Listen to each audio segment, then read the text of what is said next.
Hey guys, this is Jacey Bowers. Today we're at Wabash and I want to just discuss a few things that we can do in the fall and the winter to help our soil. I'm a big believer in soil, guys, and about building our soil. And one of the ways that we're able to build soil is to have life in there. And the only way that we can have life is if we have things that are growing. I put down a bunch of dead leaves in this space and then I just threw down a bunch of expired kale. I just wanted to see what would happen. So much of gardening is that.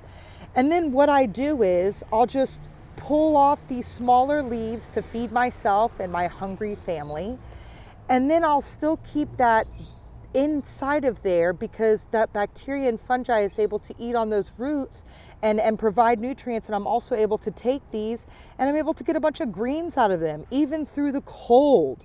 That's why I just really love kale. I think that it does a lot, and also in the stores it's like $3 a bundle. What is going on?